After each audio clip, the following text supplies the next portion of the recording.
Welcome to Invest in Yourself, the Digital Entrepreneur Podcast. Join the podcast mogul Phil Better as he interviews successful entrepreneurs that make their living in the digital world. Now, let's join your host, Phil Better, and his special guest today on Invest in Yourself, the Digital Entrepreneur Podcast.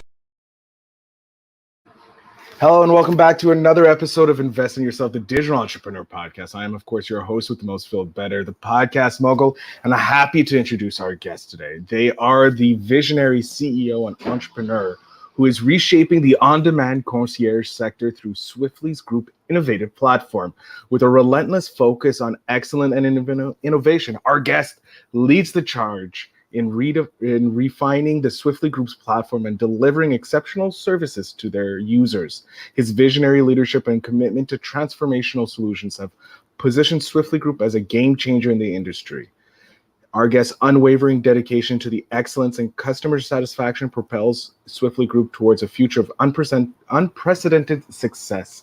With this visionary mindset, our guest anticipates emerging trends, embraces cutting-edge technologies, and inspires his team to develop personalized solutions. Please put your hands together for the CEO of Swiftly, Cameron Black. Cameron, thank you so much for being here. Thank you, Phil, for having me. And wow, what an intro. Now, with that type of intro, do I even need to go ahead? Do I need to be here? No, I think we could just end the show right now. That was it. Thank you so much, Cameron. And ladies and gentlemen, thank you for listening. Cameron, thank you so much for being here and being on the show. You're most welcome. Thanks for having us. I read this beautiful little intro that pretty much summarizes a bit about you more and glorifies who you are, and which rightly deserved with what you've done with the Swiftly Group. But I want you to introduce yourself to my audience so they can get to know you a bit better and on a different way from your own words. Sure. So, guys, as you know, my name's Cameron. I am the CEO and founder of Swiftly, which is a 24-hour on-demand concierge app. Swiftly isn't, of course, my first journey to entrepreneurship, which is why I'm here.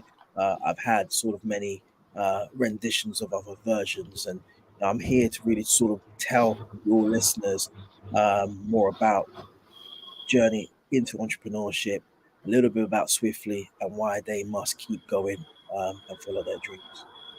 I love that, and I love that you're keep building on your previous successes to be the giant that you want to become in the future. Let's start with the beginning. Why did you decide to become an entrepreneur? Like, what was it that sparked the entrepreneurial bug in you?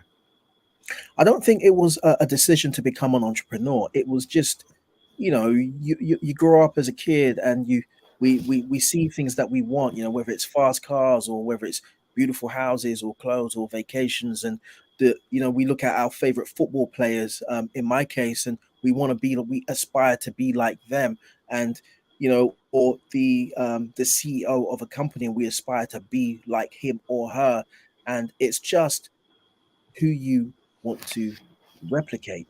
And in my case, the DNA was entrepreneurship, and here I am today as a so-called entrepreneur. But it wasn't that journey. My journey was, well, hey, listen, what if we could do X?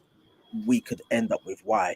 And if we could do Y, we could do ABC. And if ABC could happen, then we could do 1, 2, 3. And it just spiraled out of control. And I'm here with Swiftly today.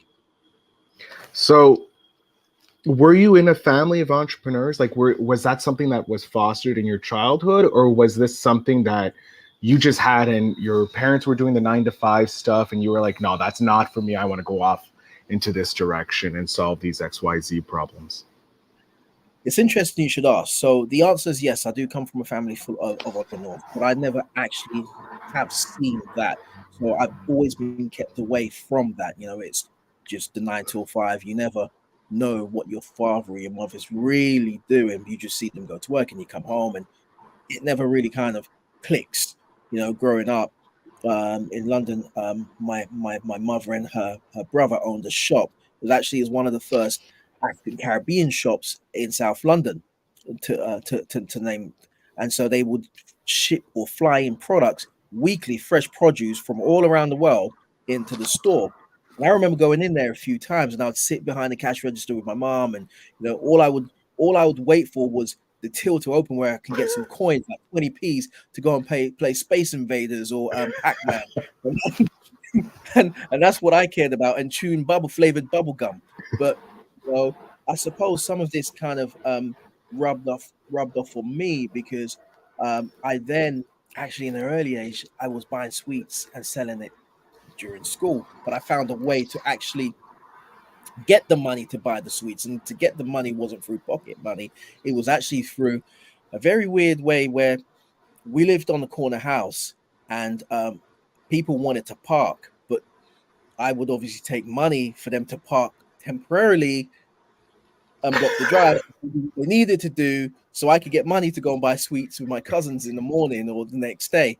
And so that's how it really sort of started, thinking about it. And that's the real truth. And I moved on to high school where we would sell like denim jeans and these old, you remember the old school Ralph Lauren polo jackets and these polo tops, and just would buy them for like $30 and sell them for $35 because we could leave school. We were seniors and the juniors couldn't, but they wanted them.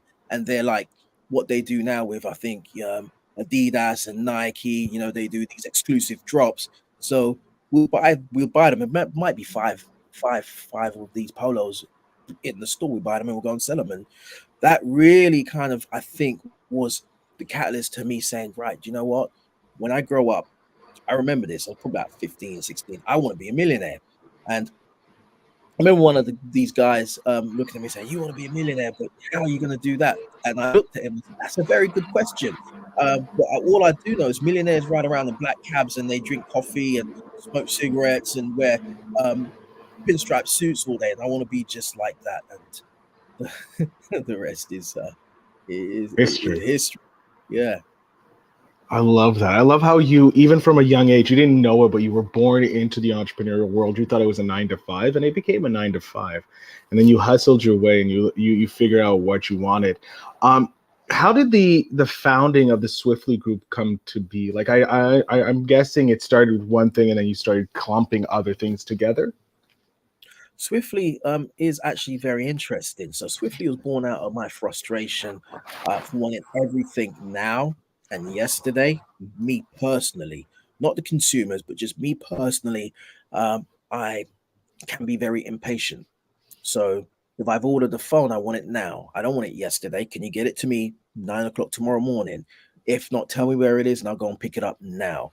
If I'm doing a transaction, I went into real estate, and if I was doing a transaction back then with the lender or the underwriters, I'm going to take the signed document to you now so you can give me a decision in principle now, because I want to know whether we've got enough money to buy the property or not. And so the impatience in me is everything gathered and Swiftly was born out of. So living in Europe for a few years, I lived in Europe as an expat, and I came back to England. And when I came back to England, we had then had Uber. When I left, we never. So we had Uber and, your equivalent of DoorDash and Postmates. And I don't live too far from the center point of London, but it's now taking me almost an hour to get home. And as I said, I'm very impatient. So if it's 20 minutes, now it's an hour, I'm throwing my toys out of the pram, as they say. I got to get the dog out for a walk. I got to pick up my suit. I want to do some shopping and all of these other things I can't do. So wouldn't it be cool to get someone to do all of these things for you? Because we can afford it. Lifestyle is affordable. It's not a luxury, it's affordable. Get someone to do all of these cool things for us. And then we just go home and put our feet up and spend more time with ourselves, our family, and our loved ones. And there was nothing out there. In real truth, we're to 2017-ish. I know there's been various renditions of concierge apps, but there wasn't anything quite where I could get, other than TaskRabbit. And TaskRabbit is a slightly different concept, which we won't talk about on this show. But no, it's owned by IKEA now, and it's really focused on the handy man and the more physical aspect of handyman life, which helps the handyman. We're looking for people who are going to do everyday tasks for us that Swiftly can do. That it frees up the time for the entrepreneur to focus either on their business, focus on their family, focus on their health, be able to take care of the mundane tasks that we don't like doing. You said it better than I would say that sometimes. Well, I love the idea. Like I saw what you guys when you applied to be on the show, and I was like, okay, this is very interesting because I haven't had this concierge. It's kind of like a butler service. You know, it's someone that's going to take care of the stuff that you don't want to, but you don't have. It doesn't cost the same as hiring a full-time butler. You know, like, okay, Tuesday I have these tasks to get done. Okay, these are my priorities. These aren't, so I can hire someone on Swiftly to go do it for me while I take care of the high priority tasks. Exactly. That's it. That's literally it.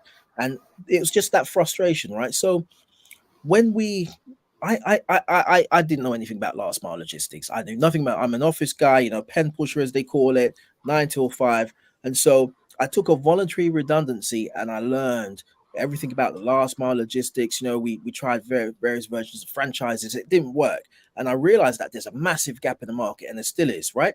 That you feel have a problem that needs to be fulfilled, and you've just mentioned it.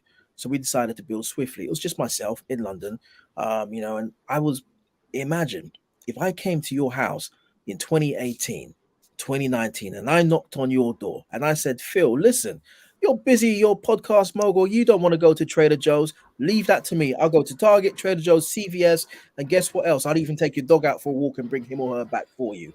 You'd think I was crazy and call the police, right? Maybe. Yeah, I probably would. I would thank you and then call the police.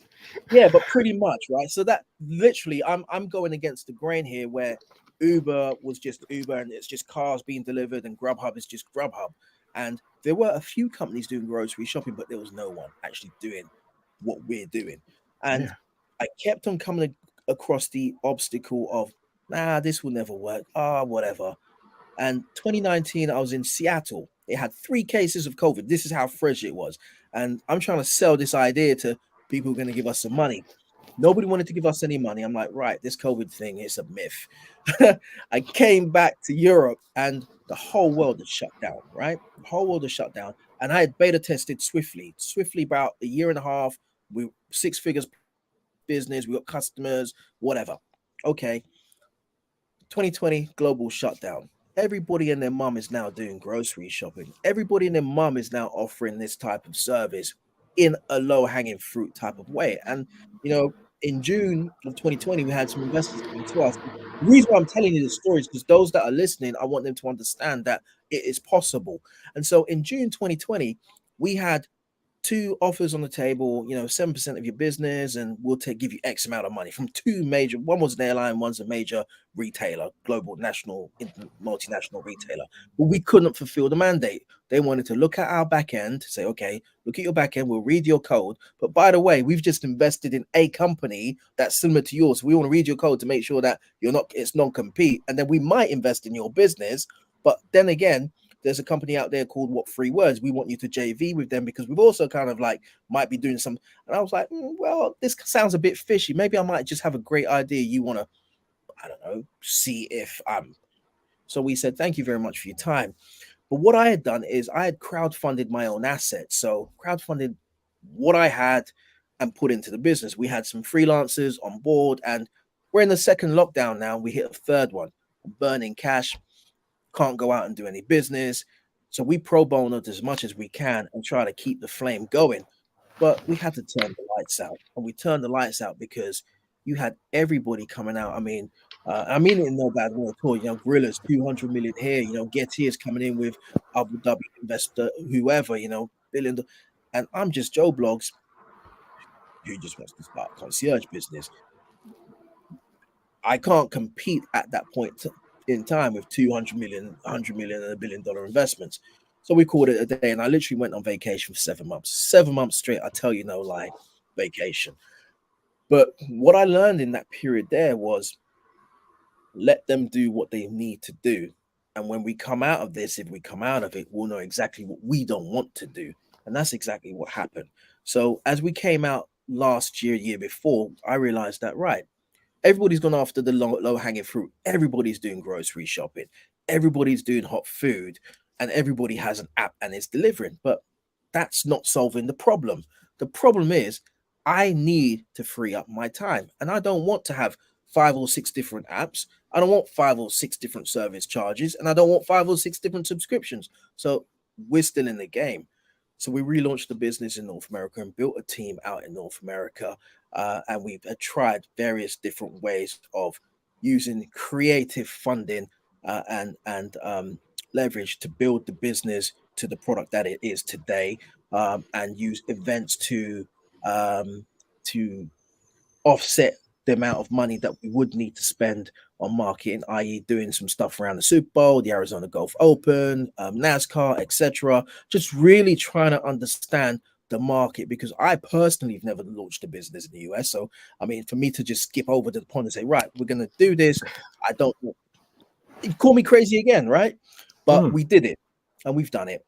And one of the reasons why I was late on your show is we're actually going for a full-scale launch on the 12th of September. And, we got, quite a fair few hundred people coming to our event. And, we've got the press coming along, and we're doing it in the East Coast. And I'll tell you more about it offline. And, if your listeners do follow us, then they'll find out. I just want to keep it hush for the team that are running the project itself. But, all in all, the reason why I'm kind of going on this rant is that we started something that we didn't know anything about. I mean, I knew nothing about last mile logistics, last 10th of a mile, but I knew there was a problem, because if I had that problem, then you've got that problem. Everybody's got the problem. And we don't want to be confined to, well, I can only have Target or Walmart or Sprouts. I want Trader Joe's, and Trader Joe's will never partner with anybody. So if Trader Joe's is never going to partner with anybody, and I only shop in Trader Joe's, I need someone to go to Trader Joe's for me, because guess what? I've got the kids, the dog, and the wife in the back, and we're going in the opposite direction, but I want to meet you back here in an hour because I don't have time to do that. Can you get me someone to do that, Mr. Platform Mogul Leader, whatever? No, you can't. Guess what? There's room for Swiftly, and that's what the problem we're solving, and that's why I'm here talking to you, because I think we've got room to make it happen, and we are going to make it happen. It's a great app, and it's something that busy entrepreneurs will need, busy boss moms, boss ladies, even CEOs of companies will be needing this thing, because it frees up their time. They can give it to their executive assistant, and the executive assistant can even get freed up sometimes, take care of tasks that they don't need to take care of, and get those things done so that everybody's life is better. It's an improvement of everyone's life, and it's a very it's in a niche. It's a very niche market, but it's in a very important niche that needs to be taken care of. Yeah, and I appreciate your comments, and it's just that the little guy in the corner. I was in Vegas a couple months ago, and stayed at the Wynn, and when we got there, it was about 10 o'clock at night, and the concierge was closed. But it would have been nice for me to go to concierge and say, "Hey, what's the best restaurant in town? I don't want to eat at the Wynn, right? Where do I go for sightseeing? I don't want to see the fountains at Bellagio. I've seen them a million times." There was no one there. But if I had someone, an expert in the app, who could say, "Hey, guess what?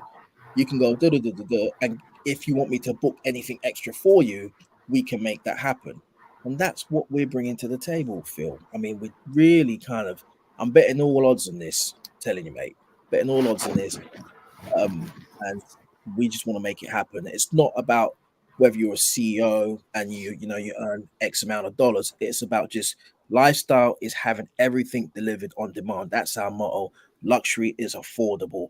You shouldn't have to go to these platforms out there or service providers who charge 80K, 40K, 60K. I've talked to a lot of them, just to deliver a service that we can for a fraction of the price. And it's not about us trying to outprice someone. It's just, well, the information's there. You just need someone that's wanting to do it. And there's tons of people right now in this economy that don't have jobs, or other entrepreneurs that will spin out of our business who say, "Right, Cameron, you're solving a problem, but guess what? There's a bigger problem that I want to solve, and there's a gap in the market. Here we go." And there's a next version of whatever was born out of Swiftly's frustration.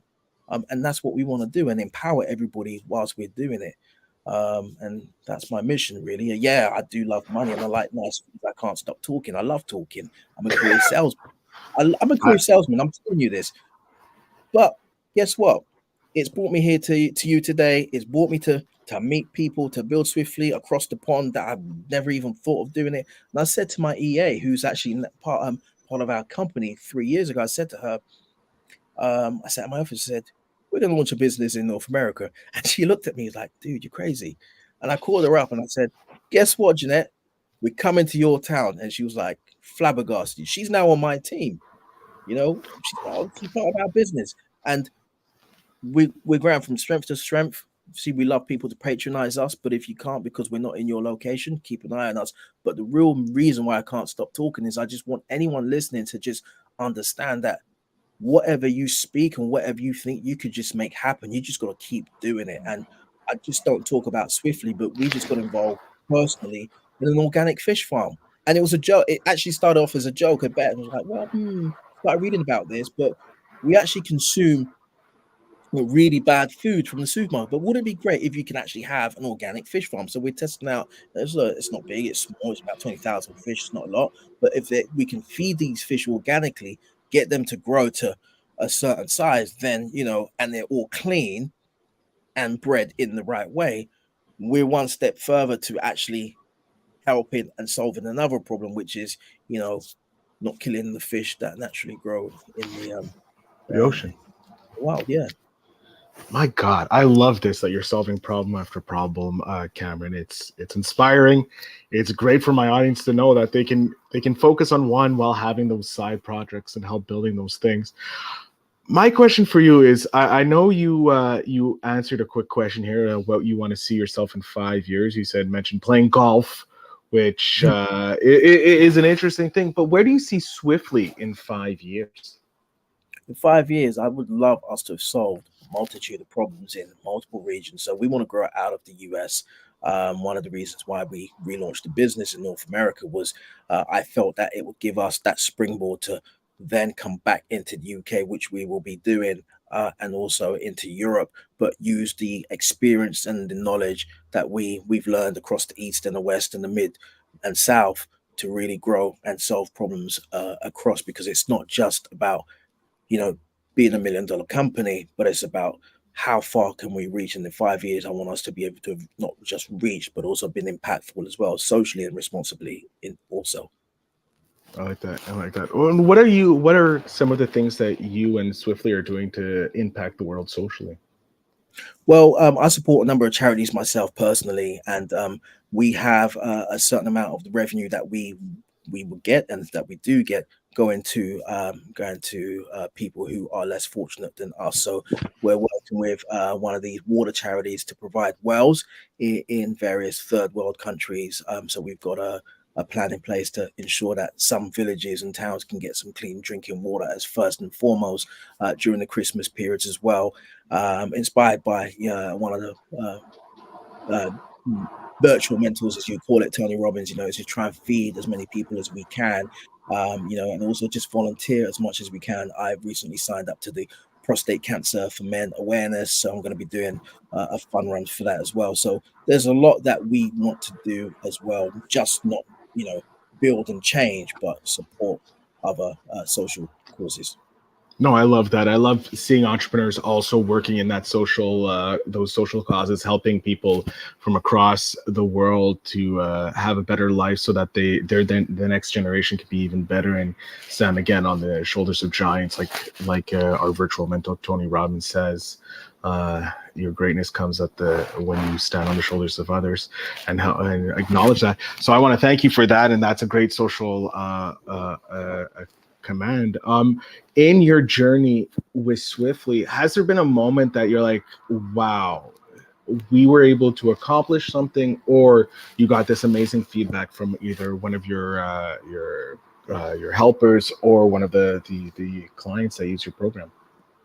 I mean, every day is a constant wow for me, because when you embark on a journey such as what we have, you never know what's at the end of the tunnel. And to quote again, it's when you're going, Steve Harvey, actually, I don't know if he originated, but you're going through hell or you're going through a dark tunnel, you just don't stop in the middle, you keep going because the light comes out at the other end. And every tunnel we go through, whether it's building the app or talking to customers, doing podcasts, getting involved in things, it's a constant wow, because we realize that actually we are needed, and people buy people. Our product's all about the you and I, and being able to talk to you, Phil, and fix your problem, which is unique from mine or Tom's or Barry's. But to answer your question, what has been our greatest, I assume, greatest wow moment is just simply being able to reach those that we have to today and just get the validation that it's important that we continue to do what we do and not to give up, because I could have easily given up when we were out of cash. I put my own funds in there, and let's just say you put $100, $100,000 or 200 grand, and you burned your cash, you sold your house, you got no money, no more money, your wife's about to leave you, your dog's sleeping in your car. You give up, right? And you go and work at Starbucks, but we never did that. And one of my business mentors, who, because of him, why we continue to do this, he always says to me is the only person that can stop you from doing it. So if you believe you can do it, then you can do it. If you feel that you can't, then that's fine. You're always going to get validation from your customers, always. But only person that's going to stop you is you. And if I'm unstoppable, then the product is unstoppable, and we'll win at the end of the day. How we win is another way, is another thing. I love that. I love how you said, like, how you win. As long as you know you can get to your goal and you're not fixated on one particular path, you're always going to end up reaching that goal. And I think that's a valuable lesson. So thank you very much for sharing that, Cameron. We are coming to the end, so we're going to jump into the spark question of the show. It's my favorite question to ask entrepreneurs because it's always a very varied type answer. But I snap my fingers. We have your 10-year-old self standing in front of you. What's one piece of advice you would give your 10-year-old self? This is a very deep question, and a 10-year-old me is the total personality wise of who I am today. What would I tell a 10-year-old me? I'll tell my 10-year-old self is just believe in you. And I suppose people hear that all the time. It's not just about believing you. Keep doing what you're doing. Don't change who you are. And if you have to pivot, don't be afraid of it. Don't be afraid to start from the beginning. And success is never a straight line. I ran track. I was, always winning at 10. I was always winning. And right up until 16, I was like in the local authorities. I was a star performer. But anytime, challenges came across, I felt I'd beat myself up. But if I had a conversation to talk to my 10-year-old self again, I'd say, don't ever beat yourself up. Use these things as lessons and build upon them and go from strength to strength. You might not need to build swiftly straight away. You might need to start your fish farm, or you might need to go and build a recycling plant, or you might just need to go and get a job, or just learn from someone. Never be afraid to take advice and never be afraid of constructive criticism. I can't get my words out these days. So, that's it. But so, it's late. It's late. It's late for you, so I understand. But just talk to yourself a lot, and have a relationship with, a spiritual relationship with yourself as well, and that will take you far. I love it. Greatest piece of not the greatest, but a great piece of advice to hear it and have that spiritual connection with yourself is something that's so important that we need to come back to. Cameron, I'm going to jump off stage here. I want you to let my audience know where they can find you, follow you, how they can check out Swiftly if it's in their area. So the floor, sir, is yours. Well, you can find us swiftlyteam.com. My name is Cameron Black. You can also reach me at Cameron@swiftlyteam.com as well.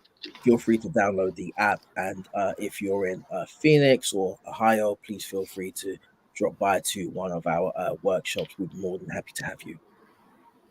Excellent. Cameron, I can't thank you enough for coming on the show, talking about Swiftly, talking about your journey. It was a pleasure chatting with you. Thank you very much for having me, Phil. To my audience, as you know, you can check out the show notes down below to find all the information about Cameron and the Swiftly group. I want to thank Cameron again for being on the show and for you guys for listening. And always remember to invest in yourself.